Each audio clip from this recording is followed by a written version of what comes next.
This channel does not promote any violent, harmful, or illegal activities. All content provided by this channel is meant for an educational purpose only.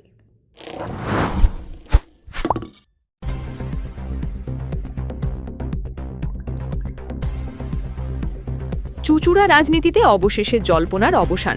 চুঁচুড়া বিধানসভার নবনির্বাচিত প্রার্থী দেবাংশু ভট্টাচার্য পৌঁছে গেলেন বিদায়ী বিধায়ক অসিত মজুমদারের বাড়িতে। দীর্ঘদিন ধরে চলা নানা রাজনৈতিক জল্পনা ও টানাপোড়েনের পর এদিন মুখোমুখি বৈঠকে বসেন দুই নেতা, যা ঘিরে চুঁচুড়ার রাজনৈতিক মহলে তৈরি হয়েছে ব্যাপক চর্চা। সূত্রের খবর, বাড়িতে প্রবেশ করেই অসিত মজুমদারের পায়ে হাত দিয়ে প্রণাম করেন দেবাংশু ভট্টাচার্য। এরপর দুজনের মধ্যে বেশ কিছুক্ষণ ধরে চলে একান্ত আলোচনা। বৈঠক শেষে বাইরে বেরিয়ে সাংবাদিকদের মুখোমুখি হন দুজনেই। সেখানে দেবাংশু ভট্টাচার্য স্পষ্ট ভাষায় জানান, অসিতদা ছাড়া চুঁচুড়া জেতা অসম্ভব। তিনি টানা 15 বছরের বিধায়ক। চুঁচুড়া বিধানসভার প্রতিটি এলাকা তার হাতের তালুর মতো চেনা। তার সহযোগিতা ছাড়া এগোনো সম্ভব নয়। তার এই মন্তব্য রাজনৈতিকভাবে যথেষ্ট তাৎপর্যপূর্ণ বলে মনে করছেন বিশ্লেষকরা। অন্যদিকে অসিত মজুমদারও ইতিবাচক বার্তা দেন। তিনি বলেন, দেবাংশু আমার ছেলের মতো, সে আমার কাছে এসেছে, আমি ওর পাশে আছি, আগামী দিনে প্রচারেও থাকব। এর পাশাপাশি সাম্প্রতিক কিছু ঘটনার প্রসঙ্গ তুলে তিনি কড়া বার্তা দেন। তার দাবি, যারা আবির মেখে বোম ফাটিয়ে আনন্দ উল্লাস করেছে তারা তৃণমূল কংগ্রেসের প্রকৃত কর্মী নয়। আমার টিকিট না পাওয়ায় যারা আনন্দ করেছে তারা দলের কেউ হতে পারে না। এই সাক্ষাৎ ও পরবর্তী বার্তা স্পষ্টভাবে ইঙ্গিত দিচ্ছে, চুঁচুড়ায় তৃণমূল কংগ্রেসের অভ্যন্তরীণ মতপার্থক্য মিটিয়ে ঐক্যের পথে হাঁটার চেষ্টা শুরু হয়েছে। রাজনৈতিক মহলের মতে এই সমঝোতা আগামী নির্বাচনে চুঁচুড়ার ফলাফলে গুরুত্বপূর্ণ প্রভাব ফেলতে পারে। তবে সর্বশেষ যেটি বোঝা গেল, বিধানসভার রণক্ষেত্রে প্রার্থী যতই অন্য কেউ হোক, মূল কাণ্ডারি অসিত মজুমদার।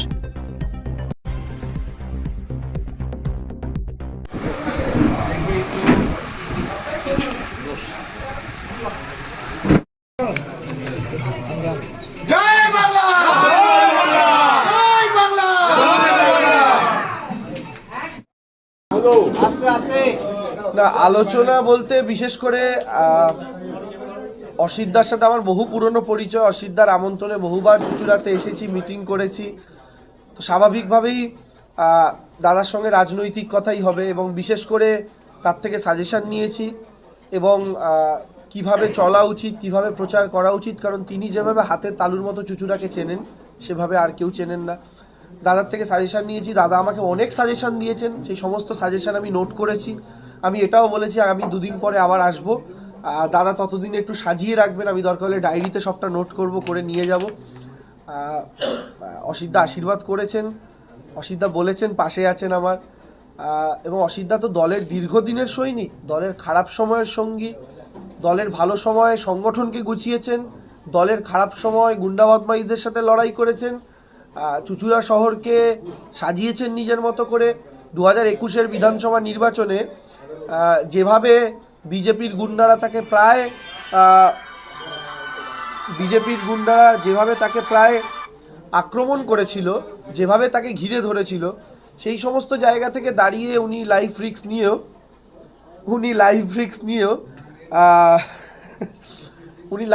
নিয়েও যেভাবে লড়াই করেছেন, সেই লড়াই থেকে আজকে অত ভোটে পিছিয়ে থাকা একটা সিটকে পুনরুদ্ধার করে আবার জিতেছেন।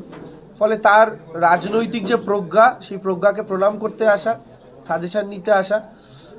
বাকি তো দাদার মতো করে যা বলার বলবেন। আমি দাদার কাছে এসে সমস্ত রকমই সাজেশন নেব। আমি আমার তরফ থেকে দাদাকে আবেদন করেছি যে দাদা পাশে থেকেও আশীর্বাদ করো তোমার।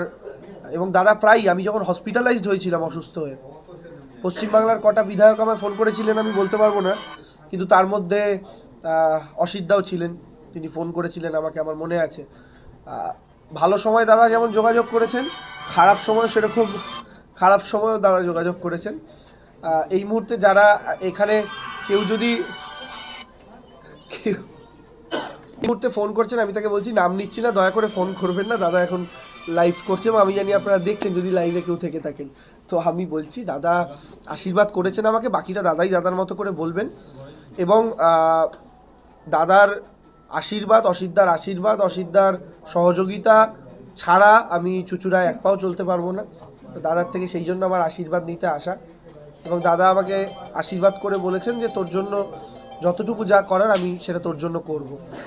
বাকিটা দাদা নিজের মুখ থেকে বলুন, আমি আর কি বলবো। দাদা বলেছেন যে আর রাজনীতি করবেন না, আমি বলছি দাদা আগে দাদা বলুন, তারপরে আছি আমরা কেউ পালাবো না, আমরা নরেন্দ্র মোদী নই, দোস্তি বানিয়ে হয় বলে উঠে যাবো। আমি যাব, আমি তার আশীর্বাদ চাইবো। আমার বাবা মা কোনো দেখুন, অভিভাবক যদি আমি সন্তান পিতা তুল্য সন্তান তুল্য বলি, তাহলে বাবা আর ছেলের মধ্যে ঘরে কি আলোচনা হয় সেটা সবসময় বাইরে বলতে নেই, ঠিক আছে? তো আমি সেই জন্য বলছি না। তবে দাদার সঙ্গে আলোচনা, আমি আবার বললাম, রাজনৈতিক সাজেশন নেওয়া দাদার থেকে, এবং আমি রাজনীতিতে বয়সে দুটোতেই তার হাঁটুর বয়সী, তার চেয়েও নিচে বলতে পারেন। তো তার থেকে সমস্ত রকমভাবে সাজেশন নেওয়া, চুঁচুড়া শহরকে তার চোখ দিয়ে চেনা, তার মতো করে দেখা, এবং সব রকমভাবেই তার থেকে শেখা। এই গোটা বিধানসভা, এই যে 7টা পঞ্চায়েত, এই যে 30টা ওয়ার্ড, সেই সবটা তার থেকে জানা চেনা, সেটার ফার্স্ট ক্লাস আজকে দাদার থেকে নিতে এলাম। কি মনে হচ্ছে অসিত মজুমদারের, যেহেতু তিনি নখদর্পণে পুরো চুঁচুড়া, তার ছত্রছায়া ছাড়া কি জেতা সম্ভব নয়?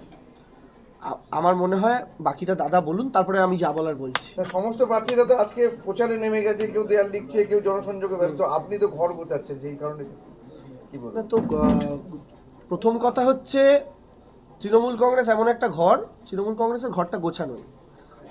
যারা ঘর গোছাচ্ছেন না তাদের ঘরটাই নেই, তাই ঘর গোছাচ্ছেন না বাকি রাজনৈতিক দল যাদের কথা আপনি বলছেন।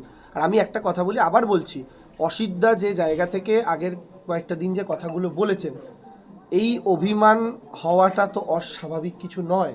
অসিতদার জায়গায় আমি থাকলে এক জিনিস আমারও হতো। অসিতদার জায়গা, অসিতদার বয়সে দাঁড়িয়ে যদি আমার হয়, অসিতদার বয়সে কি, আমার যদি 5-7 বছর পরে হয়, আমি কিভাবে নিজেকে নিয়ন্ত্রণ করবো আমিও জানি না, ঠিক আছে? তো অসিতদা সেই জায়গা থেকে যে বলেছেন, সে কথায় তো কোনো ভুল নেই, ঠিক আছে? তো স্বাভাবিকভাবেই তিনি তার অভিমানের জায়গা থেকে বলেছেন। আমি আমার মতো করে দাদাকে কিছু অনুরোধ করেছি এবং দাদা আমাকে আশীর্বাদ করেছেন। বাকিটা অসিতদা বলুন, তারপরে আপনাদের যা প্রশ্ন আছে উত্তর দেবো। থাকবেন। দেখুন, ও আমার প্রায় সন্তানের মতো। আমার মেয়ের বয়স 40, ওর বয়স তার কম। অতএব ও রিকোয়েস্ট করেছে, আমি ওর পাশে আছি। আর আমি তৃণমূলের প্রার্থী জিতুক, মমতা ব্যানার্জি চতুর্থবারের জন্য মুখ্যমন্ত্রী হন, আমার আশা এটা, এবং সেটার জন্য যা করার করব। সেটা দেখবেন আজ অথবা কাল নিশ্চয়ই দেখতে পারবেন, সময় বলবে। দাদা, সোশ্যাল মিডিয়ায় আপনার বিরুদ্ধে অনেক কথা দেখা হচ্ছে, আপনাদের দলের লোকেরাই লিখছেন, কি বলবেন? এই ভোটের সময় তো এটি আপনাদের দলের ক্ষতি। এরা দলের লোক বলে আমার মনে হয় না। এরা বিজেপির থেকে, লোকসভায়ও দেখেছেন, বিজেপির থেকে টাকা খেয়েছে। অতএব এরা বিজেপির দালাল অর্ধেক। যারা তৃণমূল করবে তারা সোশ্যাল মিডিয়ায় তৃণমূলের গ্রামে লিখবে না। যারা সোশ্যাল মিডিয়ায় তৃণমূলের গ্রামে লেখে তারা বিজেপির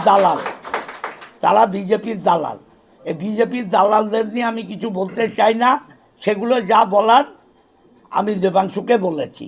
চুঁচুড়া ঘড়ির মোড়ে কালকে বাজি পুড়িয়ে উৎসব করা হয়েছে, যেহেতু আপনি টিকিট পাননি। আমি যা বলার আমার নেতা অভিষেক ব্যানার্জিকে বলেছি। যারা করেছে, আমি আবার বলছি, এরা তৃণমূলের ভালো চায় না, এরা তৃণমূলের সর্বনাশ চায়। খেলা তো নিশ্চয়ই হবে, এই খেলা হবে স্লোগানও ওর দেয়া। অতএব খেলা হবে, আর সে খেলা মমতা ব্যানার্জি পা ভাঙা নিয়ে খেলেছেন 21-এ, আর এবার তো 2 পা আছে, খেলা আরও বড় হবে। দেবাংশু একটা নাম, আর দেবাংশুর পেছনে মমতা ব্যানার্জি, অভিষেক ব্যানার্জি আছে। অসিত মজুমদার নগণ্য। অসিত মজুমদার একটা তৃণমূলের সৈনিক। ওর মাথার উপরে যেখানে অভিষেক আছে, যেখানে মমতা আছে, অসিত মজুমদারের নামের কোনো দরকার হয় না। কিন্তু দাদা, এই যে দাদা বললেন তিনি ক্ষুদ্র সৈনিক। আমি একটা কথা বলি, সেটা হচ্ছে, দাদা নিজেকে যতটা ক্ষুদ্র মনে করেন, আসলে দাদা কিন্তু ততটা ক্ষুদ্র মানুষ নয়। তো ফলে স্বাভাবিকভাবে অবশ্যই যেমন মাথার উপরে মমতা বন্দ্যোপাধ্যায় রয়েছেন, আমাদের আদর্শ, আমার সেনাপতি অভিষেক বন্দ্যোপাধ্যায় যেমন রয়েছেন, চুঁচুড়াতে সেরকমভাবে আমাদের অভিভাবক অসিতদাকে আমার চাই। আপনি সঙ্গে থাকবেন ভোটের সময়? অবশ্যই আছি, দেখতে পাচ্ছেন তো, দুইজনে পাল্টাপাল্টি আছি। আমার চেয়ারম্যান আছে, ভাইস চেয়ারম্যান আছে, উপপ্রধান আছে, কাউন্সিলররা আছে। আমি কাউকে বলিনি তাহলে টোটাল টিমই থাকতো। আজ অথবা কাল দেখবেন টোটাল টিম আছে। না না, ইতিমধ্যে কিন্তু অনুগামীদের তাহলে প্রচার করবেন দেবাংশুর হয়ে, কি বলবেন এখন? সেটা এখনও বলছি, আপনারা আমাকে 15 বছর চেনেন। দেবাংশু আমার ছেলের মতো, ও আমার কাছে এসছে, ওকে জেতাবার জন্যে আমি সিদ্ধান্ত নেব। বাট সিদ্ধান্ত আমার দলের কর্মীদের কালকে আমি ডাকবো, আমার কাউন্সিলরদের, পঞ্চায়েতের প্রধান, পঞ্চায়েতের উপপ্রধান, পঞ্চায়েতের মেম্বার, কাল সবাইকে ডাকবো, ডেকে দেবাংশু এসছিল সেটা বলবো। এবং নিশ্চয়ই সবাই তৃণমূলের টিকিটে জিতেছে, তারা চাইবেন তৃণমূল জিতুক। করে কোনো দেবাংশু দলের নেতৃ পর্যায়ে পড়ে এবং আমার বলছি তো, আমি ওকে স্নেহ করি, ভালোবাসি। ও আমার, আজকে অভিষেক বন্দ্যোপাধ্যায় ফোন করেছেন, কি কথা হলো কিছু বলা যাবে? এটা আমার ঘরের কথা, আপনাদের কেন বলবো? অভিষেকের সাথে কালকে আমার কথা হয়েছে, যা হবার আমি সেটা বলবো না। বিজেপি এখনো দাদা পর্যন্ত কালকে বলেছিলেন সন্ন্যাস নেবেন রাজনীতি থেকে, আজ কি বলবেন? সন্ন্যাস নেব বলেছিলাম? রাজনীতি আমি করবেন না বলেছেন। আমি বলেছিলাম রাজনীতি করব কিনা ভাববো কর্মীদের সাথে কথা বলে। কখনো আমি একা সিদ্ধান্ত দিইনি। আপনারা আপনাদের মুখ থেকে এগুলো বসাচ্ছেন, এগুলো ঠিক নয়। আমি বলেছিলাম কর্মীদের সাথে বসবো, বসে সিদ্ধান্ত নেব তৃণমূলটা করব কিনা। কালকে আপনি এটাও বলে কাজ করবো নাকি, ঠেকা নিয়েছি নাকি? তবে আজকে হ্যাঁ বলেছি, রাগ ভেঙে গেল। আজ কি মানভঞ্জন হয়েছে? এইগুলো অবান্তর প্রশ্ন। দেখছেন, দেখুন, ও ছেলেটা অনুরোধ, এসছে। দাদাকে অনুরোধ করেছি স্বাভাবিকভাবে। একটা বিষয় হয় সেটা হচ্ছে নির্দেশ আসা কোথাও থেকে, আর একটা বিষয় হয় কেউ তার সন্তান সম মানুষ, তাকে কি অনুরোধ করছেন। আমি দাদাকে অনুরোধ করেছি, আমি দাদাকে বলেছি দাদা তো আমাকে, আমার পাশে তোমাকে দরকার। তা আমার সেই অনুরোধে দাদা সাড়া দিয়েছেন। এটাকে দয়া করে আপনারা কেউ বিকৃত করবেন না প্লিজ। দাদা, বিজেপি এখনো পর্যন্ত কোনো রকম ক্যান্ডিডেট ডিক্লেয়ার করেননি, তাদের উদ্দেশ্যে কি বলবেন? ইতিমধ্যে সিপিএম এর পদপ্রার্থী তিনিও আপনার এখানে এসেছিলেন। দেবাংশু সব জানে, আমাদের বিজেপি ফ্যাক্টর না। আমরা তৃণমূল যখন রাস্তায় নামবো না, সব ধুয়ে মুছে ছাপ হয়ে যাবে। দাদা, চুচড়োতে এই চুচড়ো বিধানসভা এলাকায় একটা গোষ্ঠী কোন্দল আছে, আপনি হয়তো জানবেন, যা সমীকরণ চলছে গতকাল থেকে সমাজ মাধ্যমে দেখা হচ্ছে, সে বিষয়ে তাদের কাছে গিয়ে কি বলবেন? তাদের কেউ নেই আজকে এই দাদার বাড়িতে, যারা আছে সেই অংশটা নেই, মানে শহর সভাপতি, চুচড়া শহর সভাপতি কেউ নেই। দেখুন, আপনি তাদের ওদের বলছেন, আমি প্রত্যেককে তৃণমূল কংগ্রেসের কর্মী হিসাবেই দেখছি, দলের নেতৃত্ব হিসাবেই দেখছি। তাদের ওদেরটা আমি এখনো জানি না। চুচুড়ার অভিভাবক অসিত দা, আমি তার সাথে কথা বলতে এসেছি এবং তিনি চুচুড়ার 3 বারের বিধায়ক। তিনি চুচুড়াকে হাতের তালুর মতো ছিলেন, তিনি চুচুড়াকে তৈরি করেছেন নিজের মতো করে। তো স্বাভাবিকভাবে তার আশীর্বাদ আমার দরকার, তাকে আমার সঙ্গে দরকার। বাকি আরও যারা আছেন অবশ্যই প্রত্যেককে দরকার, প্রত্যেককে নিয়েই তো চলতে হবে।